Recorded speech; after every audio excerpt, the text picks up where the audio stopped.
Hello, hello. Yeah, baby, by the way, because I'm happy. Clap along if you feel like a room without a roof. Because I'm happy. Clap along if you feel like happiness is the truth. Because I'm happy. Clap along if you know what happiness is to you. Because I'm happy. Clap along if you feel like that's what you want to do. Here come bad news, talking this and that. Well, give me all you got and don't hold it back. Well, I should probably warn you, I'll be just fine. No offense to you, don't waste your time. Here's why. Because I'm happy. Clap along if you feel like a room without a roof. Because I'm happy. Clap along if you feel like happiness is the truth. Because I'm happy. Clap along if you know what happiness is to you. Because I'm happy. Clap along if you feel like that's what you want to do. Hey, go! Bring me down, can't none bring me down.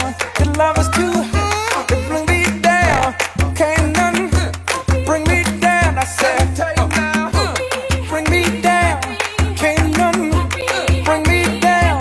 Your love is too high, bring me down, can't none bring me down. I said, because I'm happy. Clap along if you feel like a room without a roof. Because I'm happy. Clap along if you feel like happiness is the truth. Because I'm happy. Clap along if you know what happiness is to you. Because I'm happy. Clap along if you feel like that's what you want to do. Because I'm happy. Clap along if you feel like a room without a roof. Because I'm happy. Clap along if you feel like happiness is the truth. Because I'm happy. Clap along if you know what happiness is to you. Because I'm happy. Clap along if you feel like that's what you want to do. Hey, go! Bring me down, can't none bring me down. Your love is too high, bring me down, can't none bring me down. I said, because I'm happy. Clap along if you feel like a room without a roof. Because I'm happy. Clap along if you feel like happiness is the truth. Because I'm happy. Clap along if you know what happiness is to you. Hey, hey, hey. Clap along if you feel like that's what you want to do. Because I'm happy. Clap along if you feel like a room without a roof. Because I'm happy. Clap along if you feel like happiness is the truth. Because I'm happy. Clap along if you know what happiness is to you. Hey, hey. Clap along if you feel like that's what you want to do. All right. Good afternoon. Thank you, everyone, for attending, and happy Women's History It might Month. seem crazy Oh, could we what turn I'm the about to music down a little? say. Sunshine, she's here. You can take a break. I'm a hot air balloon Yeah, that hold could on, go to just one space. With the air, like I don't care, baby, by the way. Because I'm happy. Clap along if you feel like a room without a roof. Because I'm happy. Clap along if you feel like happiness is the truth. Because I'm happy. Clap along if you know what happiness is to you. Because I'm happy. Clap along if you feel like that's what you want to do. Here come bad news, talking this and that. Well, give me all you got and don't hold it back. Well, I should probably warn you, I'll be just fine. No offense to you, don't waste your time. Here's why. Because Okay, thank you so much for attending. Sorry about that. Good afternoon. So without further ado, I have the honors today of introducing our guest speaker. So with this question, what history are you writing? That is the question our speaker today is going to explore with us. We can't unring the bells of our past, but what value have they given our present? And how are we using those tools to build our future in both our personal and professional lives? So many questions. So, from her own wacky past that helped her discover her present, our speaker today is going to challenge us to start with self to find our happy. And it's not the happy you're thinking about. Please welcome our speaker today, Chief Happy Officer of LP Speak, Leslie Pogue. Hello, everybody. Hello. I am so happy to be here. Thank you guys so much for having me. This is going to be so much fun. I hope you really get into it. There's going to be moments where I'm going to ask you to share too. So we'll see how it goes. But I do want to say again, thank you so much for having me here to celebrate Women's History Month. It's a big honor. So I'm going to dive right in. With history, we typically think about the history as something that's behind us. But most of the people who made history, they weren't trying to do that. They were just people doing what they needed to do in the moment, right? A lot of times we do what needs to be done, but we don't think about what's going to happen later. A situation is there, and we do this at work, we do this in our lives. Something comes up, and you just handle it. And that's what people do. So the people who made history, I'm sure there were some because egos involved, but a lot of people just said, "Hey, here's a need. I'm going to fill it." And then, as it turns out, it was this major thing that changed all of our lives. So, as we observe Women's History Month, I want to ask you, what history are you writing today? I want you to think about that. Just take that in for a brief moment. And what history are you writing today? And stop hiding, how great you are. We tend to, especially as women, we tend to minimize our greatness. We shrink ourselves a little bit. And I love that I'm seeing that that's changing, which, yay! But we tend to, get smaller. And we don't need to do that because we're amazing. So just go ahead and show that. So before we move on, you're probably asking, who am I? Why are you listening to me? Well, I am Leslie Pogue. I am founder and chief happy officer of LP Speak. I speak from a place of evidence-based psychology and my own personal experience. I was diagnosed in my 20s with anxiety panic disorder with depression. And surprise, surprise, that was wrong. Turns out I'm actually managing bipolar 2 disorder, which explains quite a number of the choices I made when I'm younger, but that's a whole other conversation best served over cocktails. So we're not going to talk about that today. But I took the time to learn what that meant. What does anxiety panic disorder with depression mean? And it's because it sounds big when you're in your 20s. It's like, oh my gosh, that's huge. And so I did a lot of research, and through my own self discovery and finally being able, and this took many years, finally being able to just laugh at some of the crazy, outrageous decisions I've made in my own history, I was inspired by a movie. This movie is called 28 Days. It stars Sandra Bullock. If you haven't seen it, you have to see it. It is fantastic. It's a little heavy, even though it's a comedy. It has a lot of layers, but if you just get into it, it will definitely feed your soul.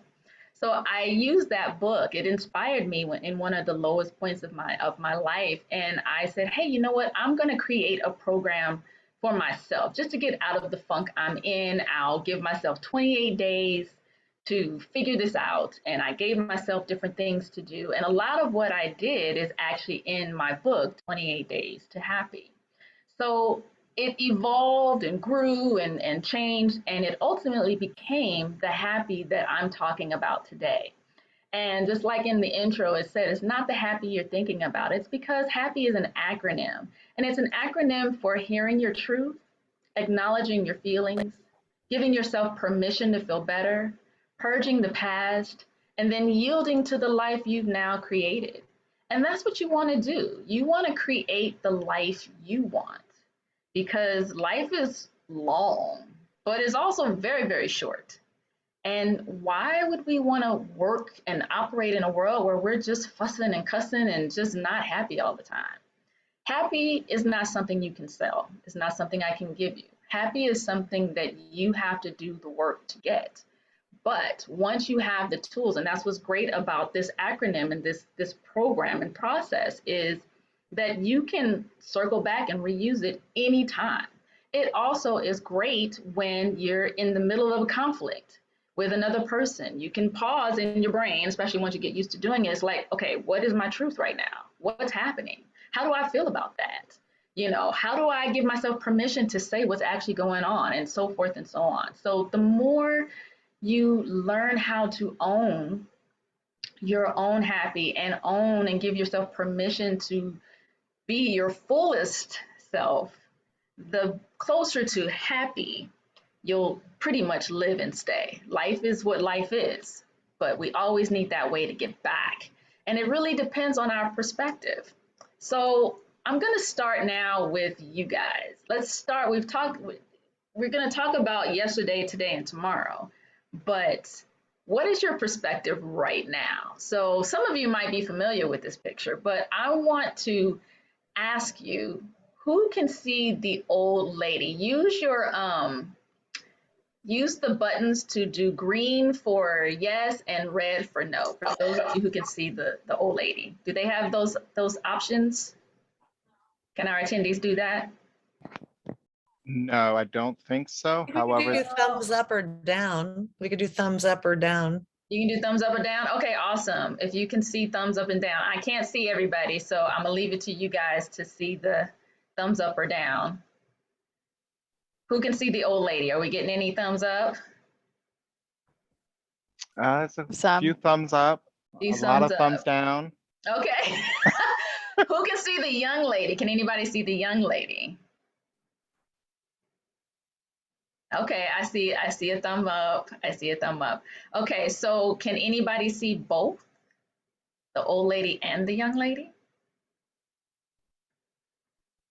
Okay, I'm seeing a couple thumbs up. All right, so what's great about this is it does challenge your perspective, and researchers say that depending upon your age, that's who you can see. I disagree with that. I think it also depends on your artistic view and all of that. So let me point it out for you.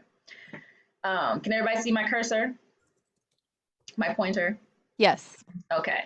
So here's the old lady. This is her nose.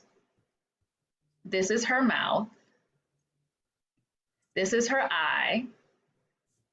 This is her hair, and she's wearing a fur. Can everybody see the old lady now? Yes. Okay, Yeah. awesome. So now the young lady is in profile. So this is her chin. This is her ear. This is her eyelash and her nose. And this is like a choker or something. So she too is wearing a fur. So now can everybody see that? Yes. Is it easier to see? Awesome. So Yeah. now, go ahead. I was just saying now I can see it. And I've totally done this before and could not find the old lady, even though I've had that same walkthrough. It's crazy to try to go back and forth. For me, it's super hard. No, and it really depends on you. It really, and that's why I love it, because it truly is your perspective. And the more you practice, the better, the easier it is to see both the old lady and the young lady. And that's why I love that exercise, because it really is about our perspective and sometimes where we are in the moment. I've actually been in trainings where I've been so just frazzled because of whatever happened before, and I'm teaching it and I can't find it either. Like, I can always see the old lady. The young lady, it takes me a bit to get to, and I have to adjust my eyes. Now it's old hack, but back in the day when I first started using this, it was really hard to go back and forth sometimes. So I still can't see the old lady. really, okay, so Which is funny because I'm old. I should see the old lady. And that's why I say the researchers are totally wrong. It has nothing to do with age. It is totally how we see things. Okay, so here's the old lady's nose. Can you see her nose? Oh, now I see it. And this is her eye. I see it. Yeah, and this is her mouth. Exactly. So why that's important about what we're talking about today is what we did yesterday is yesterday, but our perspectives have changed from then to now, and it'll probably change, tomorrow. So that's what you want to think about. You want to think about how we approach things in our life really is truly dependent on our perspective around them. If you can't, you can't. If you can, you can. If you won't, you won't, and so forth and so on. So think about this whenever you're thinking about, okay, is my perspective, could I adjust it a little bit? So think about that whenever you're moving forward with, the things you want to accomplish. So with that said, today you've already discovered a little bit of something. So we're going to continue to discover that yesterday's decisions, regardless of the outcome, it designed your reality today. My brother used to always say, whatever's happening to you right now, you made that happen. It's your fault or it's your victory because you did it. And there's some truth to that. There are things that are also outside of our control, but where those things play in, it becomes how we react to them, how we respond to them, the behaviors that we use to manage them. So that's really where that comes into play. But you also want to think about that what you're doing today is the history that people will talk about tomorrow. And so you really want to give that some thought and think about, okay, what am I doing today that I want to be reminded about in the future? And that's why our self-talk is so important. The words we use mean something. We've gotten away from using our words with the shortcuts and the texting and the thing, and it makes me crazy. But we need to use our words. I can't, I'm done, it's too hard, I can't afford it, it takes too much time. These are things that are defeatist. You don't want to look at life that way. I mean, it happens and it comes out, and we're creatures of habit as human beings. So it's going to start off, you might even say that, but then catch yourself. Listen to what you're saying, the food you're giving yourself. Because where would we be if Edison said, you know what, never mind, it's too expensive to try to figure out this light bulb thing. I'm not going to deal with it. Or Amelia Earhart said, I'm scared to fly. I'm not getting in that plane. That's not happening. Or if the Terminator said, nope, not coming back. Not doing it. Things would be different. Things would be different because of that whole approach. They were done. They gave up. So what are you saying? What are you telling yourself that's too hard? What are you telling yourself that's too far or too long or too much? What do you think you can't do? I had an opportunity in my yesterday to start my business. And at that time, I was like on the third iteration of LP Speak. LP Speak has blossomed a few times, like a lot of businesses do. You try and try again. But I came to a point where it was hard. And then I came to a point where I had to give myself a little bit of truth. And the truth was, my business was not a business. And that's hard because I left my job. I had a whole $15,000. Oh my God, like all the money in the world. Who can't run a business with 15 grand? Of course, and live and do fun stuff and all this other stuff. Who can't do that? I had no clients at all. I've been speaking, but no clients lined up and no backup plan. But I am going to have a business. So surprise, surprise, when it failed. And I woke up one day just in my feelings about what am I going to do? I don't know what I'm going to do. I don't. And I went through the thing I always do. I don't want a job. I want my business. I don't want to get a regular job. I'm not going to do that. I'm not going to do it. Well, guess what? At some point, I had to say, I got to get a job. I had to say out loud, my business is not a business right now. And that one, whew, that one hurt. But what hurt even more was because I let things go so long, I also, in my 40s, had to go to my mom and dad, had to go to my parents and say, I need a loan. Because I had finally gotten a job. But of course, with any job, it takes some time to get paid and all that. And things were piling up. And so I needed to borrow a large sum of money. And that was so humiliating. And trust me, my mom made sure it was humiliating. But I had to say that truth out loud. And just like the slide says, you know, my voice shook and it stung to say it out loud. But here's the great thing that happened once I said it out loud. I was free. It was done. It was gone. It was admitted. It was on the table. I faced the beast and I won. Because that's the reality. That is my reality. I can say, I am the CEO of LP Speak. And while that's kind of true, if you're not booking clients, then, you know, you can be the CEO of whatever you want. If you don't have any clients, then you're not doing anything. So you have to say your actual reality. But the thing is you don't have to tell anybody but yourself.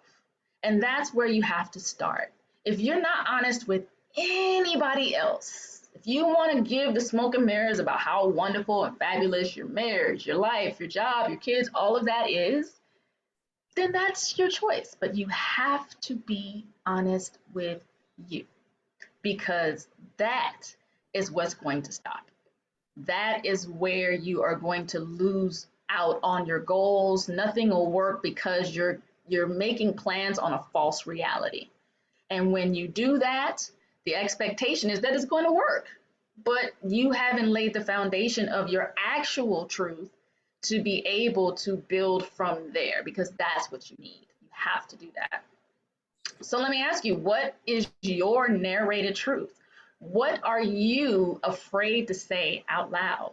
Now, I don't want you to share it in the chat, but I do want you to take a moment, and we're going to keep going, but I want you to take a moment, if you have a piece of paper and pen right there with you, to write down one truth that is your internal chatter that has been on repeat. And it should be easy to come up with, because chances are these are the kind of things that are always on repeat in our brain. They just pop up and they're there. So write down that one thing that is on repeat that you haven't quite been able to say out loud about yourself, your life, whatever it is. And the reason we do that is because the reality is that we don't have the emotional vocabulary to use our words.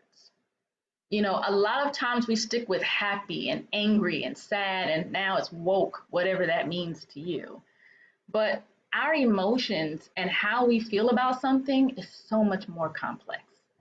You know, acknowledging how we feel about our actual reality is kind of the sister to the hear your truth, right? You've spoken your truth, but now you got to deal with the feelings around that. And that's another hard thing to say. You know, you have to be able to say, I'm pissed off about that. I'm okay with it, or I'm sad about that. Just like I told you with meeting, you know, having to talk to my parents, I'm embarrassed. I'm frustrated. These are the words we use or should be using instead of saying things like, you know, it sucks. And yeah, I mean, it is what it is. And what does that mean? That is just, you're throwing away you, actually, because you're not allowing your own self to have a feeling. You gotta be able to have a feeling. And what's great is men are rarely, if ever, pressured to talk about their feelings. But when they do, we make it a big deal. And one of my favorite scenes is from Sex and the City when Miranda Hobbs, she says, so what? They get a medal for correctly identifying a feeling? We do that all day long. I feel pissed off. Ta-da! That is exactly what we do. We express feelings all day long, and sometimes we're penalized for it. But when you learn how to use real, strong, clear, action generating feeling words, then the person that it lands on knows what to do from there. You can't just say you're sad. You have to say you're bored. You have to say that you're hurt. Use words that express exactly what action this other person can do to possibly fix it, or that you can do. If you're listening to yourself, you can say, okay, I'm hurt about this. What needs to change? Give yourself an action based on your actual feeling. Use your words on you first and acknowledge when you've hit your limit. Because I do manage a mental illness, I have created little tips and tools that I use when I operate in the world. And with networking and meetings and all that, I sometimes get to a place where it's just too much stimuli. I'm sure we all have felt that. And so I discovered the tip of saying, I'm at my people limit.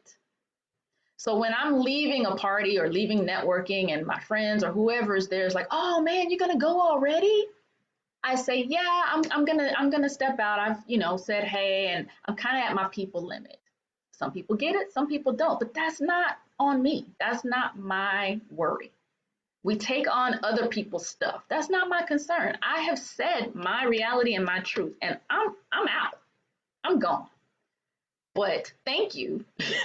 I've been here. I'm doing what I'm doing. I'm gone. And I told you I'm gone. And I told you why. Although you don't always have to do that. Actually, you never have to do that. No one actually deserves an explanation. And that's why you find a way that feels comfortable with you on how you can move through the world in those moments. So when you're feeling disappointed, when you're feeling successful, when you are feeling whatever it is, express that and be your own cheerleader. Just celebrate the things that you do that are amazing, because maybe other people can do it, but no one can do it the way you do it. There are lots of speakers in the world, but there are some that people are like, I cannot listen to this person. And then you can listen to a speaker that has pretty much the same message. And it's like, oh my gosh, they changed my life. Because that's who you needed the message from. So when you use those words, you don't know who needed to hear that and what permission you gave them. So use your words because it's so amazing. Now, there is a great article, and I'm going to post it in the chat, that talks about emotional vocabulary. So feel free to use that. I hope you enjoyed the article. I thought it was a really good article when I saw it. So I'm going to give that to you. And I hope you use that to practice and learn to use that vocabulary. But you got to start from where you are, right? So start where you are, use what you have, and do what you can do. Everyone can't do what everyone else can do. When you manage a mental illness, you might want to do, maybe you can't. Maybe you can. But when you're paying attention to you, that's really what's important. You're giving yourself permission to do what needs to be done. So in 2013, I did exactly that. Because in 1995, I had an opportunity to audition for my idol, Debbie Allen. And for those of you who might not know who Debbie Allen is, Debbie Allen was known for Fame, the TV series Fame. And then she was in Different World, and now most recently she was in Grey's Anatomy. And she has produced and so on and so forth. But that's why I liked her, because at the time she was a triple threat, dancer, singer, actor, and now she's done so much more. But she was holding auditions for the Oscars, and I went in and I decided to audition. I showed up, but I instantly got intimidated. I saw everybody else in the room and they're warming up and they're preparing and all this, and I stood in my little corner and all I kept thinking was, I want to go home. I just want to go home. Home. Home is a song. That's a song. I sing that song pretty well. Now, mind you, I had already prepared a song, but then in the moment, I let my fear get in there and I changed it. A song I had not rehearsed at all. But I'm gonna do Home now. Changed my mind. So for anyone who's familiar with auditions, the person comes out. Debbie Allen came out and I'm just getting excited. And I'm just seeing her and I'm like, okay, I can do this, I'm ready. And so she called my name. And all I thought was, oh my God, Debbie Allen called my name. Oh my God, Debbie Allen said my name. Oh my God. Okay, that is not where you want to be because I went from professional to fan, just like that. Now what you want to do? But I pulled myself together enough to stand in front of her. And she asked me what I'll be sharing with them. And I said, I'll be singing Home from The Wiz. And she said to begin whenever you're ready. So I began to sing. When I think of home, I think of a place where there's love overflowing. I wish I was home, I wish I was back there with the things I've been knowing. And then I stopped. I said, thank you. I turned and I left. Now, I hope some of you are like, what? Because the question you should be asking is, did she ask you to stop?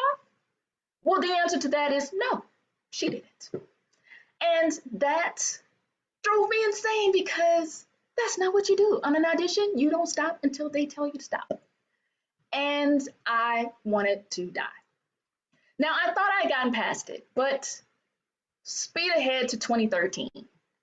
And The Voice comes out, right?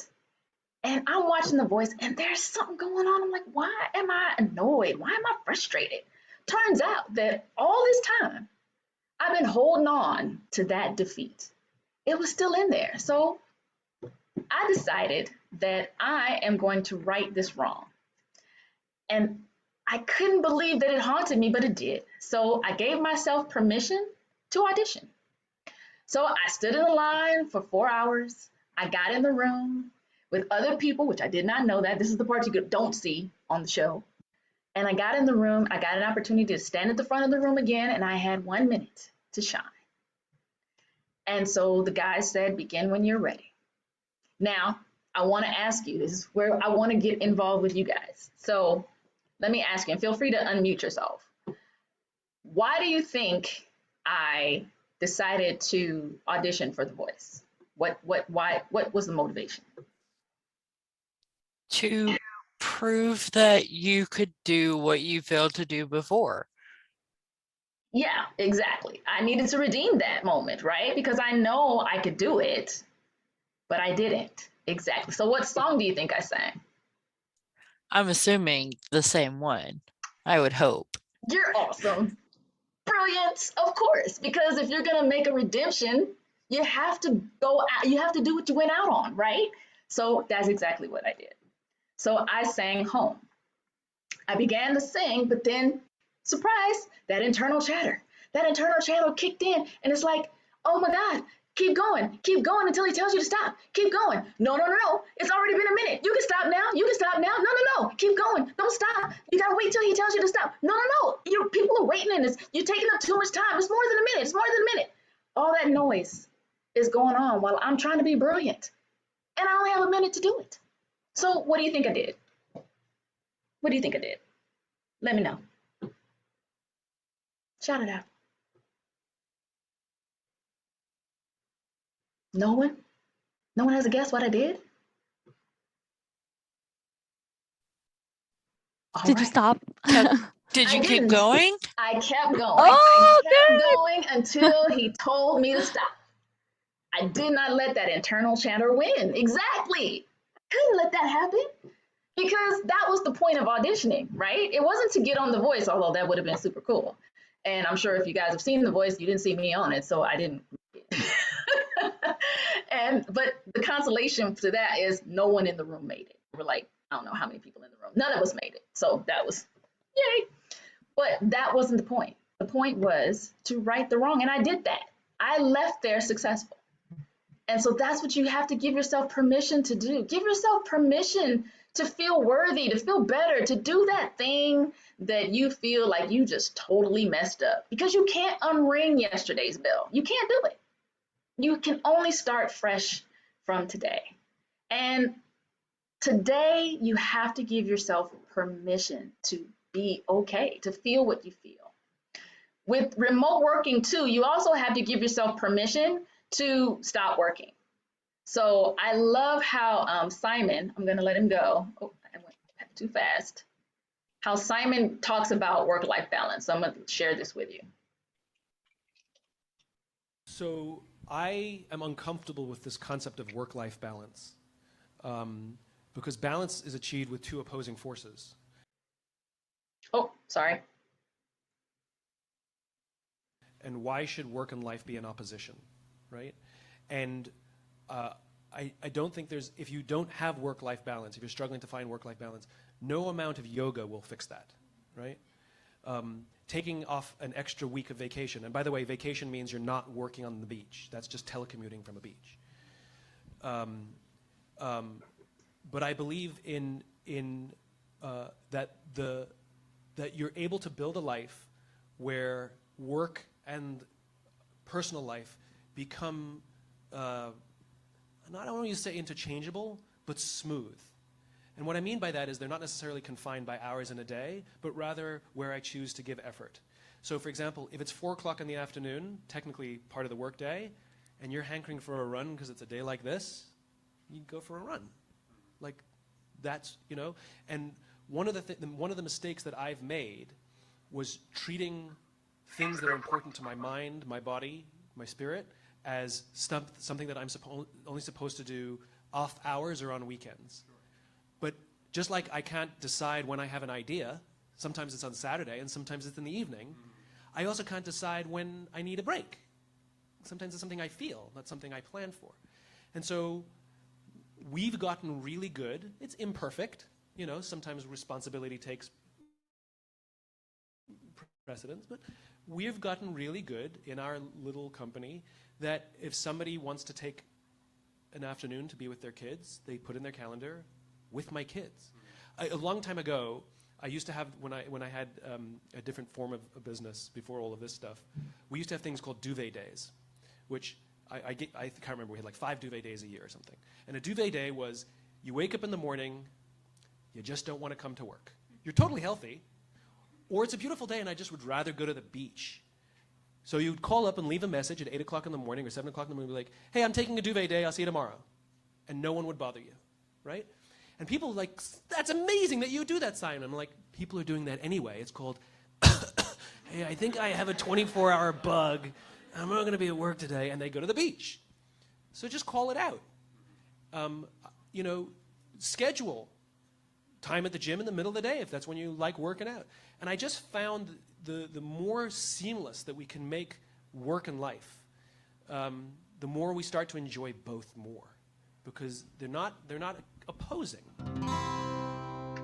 So what are your thoughts on that? What do you think about Simon's views? Feel free to unmute yourself and just shout it out. I'll take a couple of people that want to share.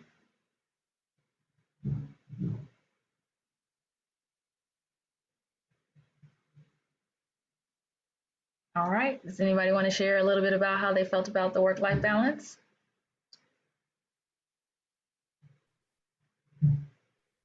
I could jump in. I was going to say that, I mean, it's definitely a great ideal to get to where he's at. I've definitely tried to make the lunchtime gym things work personally, but work's inconsistency definitely makes that a challenge. But it's definitely a great goal to try to get to there. I think a lot of companies would benefit from, but it is definitely a challenge, especially with Zoom and interchanging schedules of different time zones and stuff like that too. So definitely something to aspire to, though. Yeah, no, I agree. And I think that, you know, these are always great suggestions to hear things like his perspective. And I know I worked with a company and they had an actual recess. So they rang a bell and they had a place in the back where they put up basketball courts and stuff. And another company had Nerf guns in a room and with video games and all this. And a bank I worked at had a little quiet room. So it just depends. And then on your own desk, you can try and make that space that is, comforting to you. When we're remote working, you want to make sure that you have a separate place to work and to live, so a place that you can walk away from. So these are all things that in our time I can't really go deep into, but these are the types of things that you want to think about when you're thinking about balance, because that is so important and our bodies need that so much. So I'm going to wrap us up really quick because I'm looking at time's getting tight, but I do want to mention too that I want to go on to this slide to talk about how we've talked about hearing your truth and how it affects your yesterday and even how it impacts your life today. And we've talked about acknowledging our feelings and situations and freeing ourselves from that thing that we're holding on to and giving us permission to right those wrongs that we've done. But a lot of times, all that is rooted in fear. And a lot of times we hear the term false evidence appearing real, right? But I always say what we do is we forget everything and run. That's what happens because we know what to do. And false evidence appearing real, well, that's just that's perception. And your perception is your reality. So that's not fear. That actually is your reality. So it's not fair to say that that's perception. What it is you've assessed the situation and you just don't think about the stuff you know to be true, and you just either push it to the side, avoid it, or you literally run. And that's not good. So you want to make sure that you're forgiving yourself for the past behavior and for the things that you are telling yourself you didn't do, should have done, could have done. There's always time. Start today. Make sure that you're forgiving yourself for those things you've put on yourself that maybe someone else has put on you, because this is you today. What is your reality today? What can you handle? What can you not handle? Say it out loud and own it, because once you do, you'll take off like gangbusters. So just make sure you're doing that. So now, what does tomorrow look like for you? What is that going to be?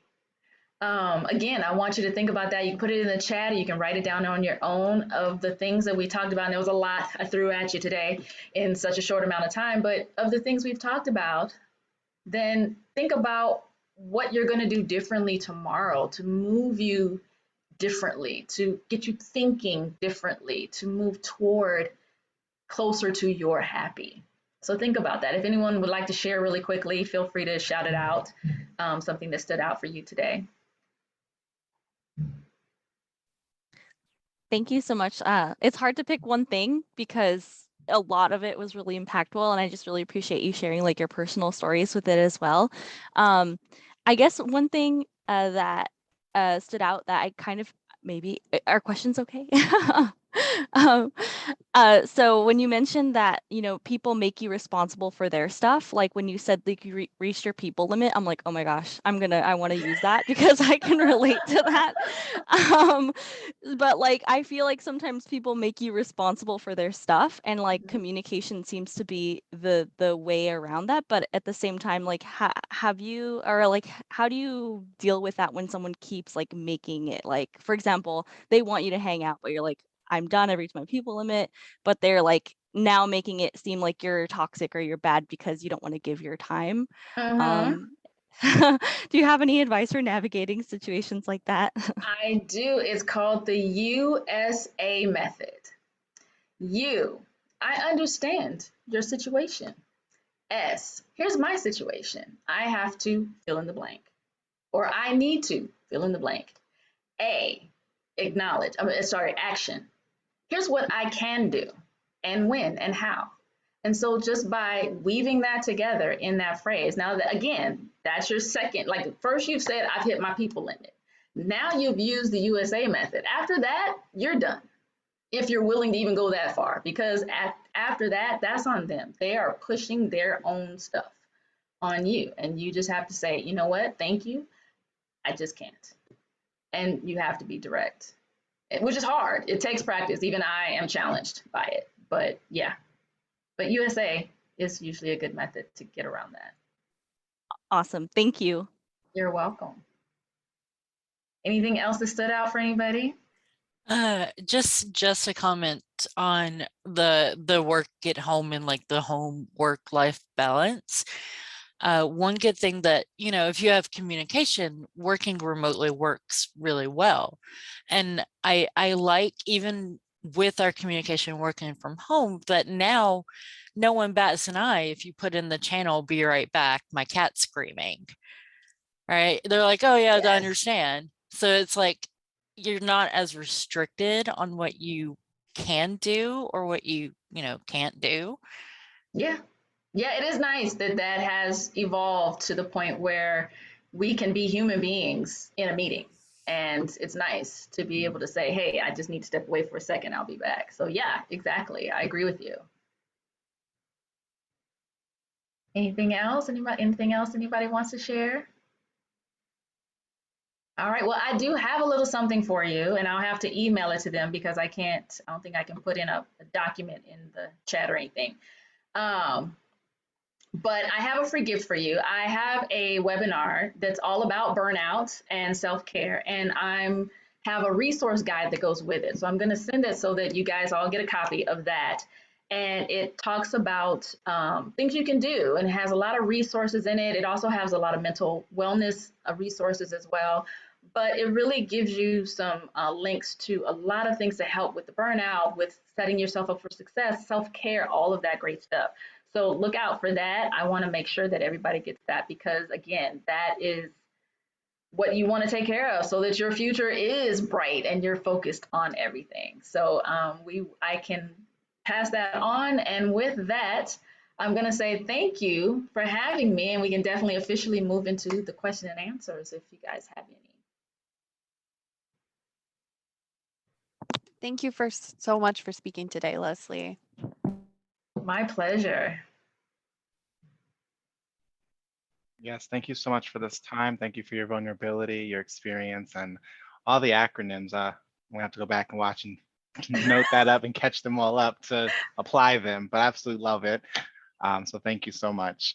Of course. It's been so awesome. I'm so glad you guys are doing this. It's such a wonderful thing when companies take the time out to address everyone and really just make everyone think about and remember that these are important moments in our history. So how does that impact you? What does that mean to you? What does Women's History Month mean to you? It's not just the time that we're hearing on the news. What does it actually mean to you? So thank you for even doing this for your folks. Thank you so much. I hope everyone enjoyed this session, and definitely look out for the next events that are coming out throughout the month. I hope everyone enjoys the rest of their day. And Leslie, to you, thank you once again. And I'm definitely looking forward to that email and be able to share that free gift with everyone. Absolutely. Absolutely. Well, I'm going to go. I'm going to let you guys do, but thank you again and have a great rest of your day, you guys. Thank you Thanks so all. much. Thank you. Bye. Thank you. Thank you. Thank you.